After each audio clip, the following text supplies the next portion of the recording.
সুধা দরজার সামনেই তেজের ছায়া দেখতে পায়, কিন্তু তেজ ঘরে ঢোকে না। সুধা দরজার সামনে গিয়ে বলে, মিস্টার বসু মল্লিক তো এসেছিলেন, তবে উনি ঘরে ঢুকলেন না কেন?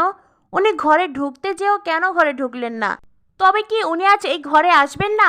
এত রাতে উনি গেলেনই বা কোথায়? এই বলে সুধা ঘরে আসে। সুধার মন খুব ভেঙে গেছে। সুধা মনে মনে ভাবতে থাকে, ভগবান, তুমি আমার কপালে এই লিখে রেখেছিলে?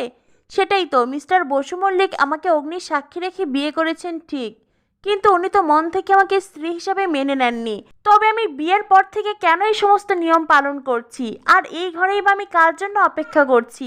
আর কতকাল আমাকে এই সমস্ত কিছু সহ্য করতে হবে? আর কতকাল এই অপমানের জীবন আমাকে বয়ে বেড়াতে হবে? সুধা মানসিকভাবে খুব ভেঙে পড়েছে। তখনই তেজ ঘরে আসে, সুধার পাশে এসে বসে। সুধা বলে, মিস্টার বসু মল্লিক, আপনি এসেছেন?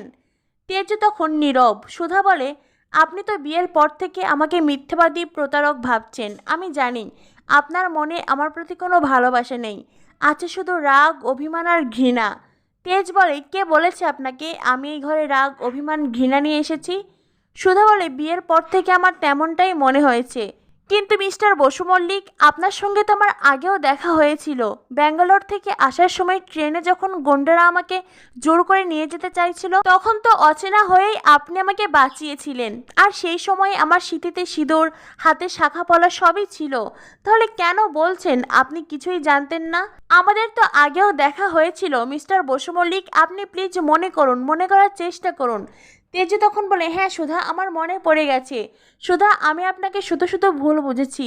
আমার তো ভাবা উচিত ছিল, আপনার সঙ্গে আগেও আমার দেখা হয়েছে। তবে আমি কেন এই সমস্ত কিছু বুঝলাম না, কেন আপনাকে ভুল বুঝলাম? আপনাকে আমি ভুল বুঝে অনেক মন্দ কথা বলেছি, অনেক খারাপ আচরণ করেছি আপনার সঙ্গে। আপনি আমাকে ক্ষমা করে দিন সুধা। এই বলে তেজ সুধার কাছে যায়, সুধাকে আদর সোহাগে ভরিয়ে দেয়। আর তখনই সুধার ঘুম ভেঙে যায়।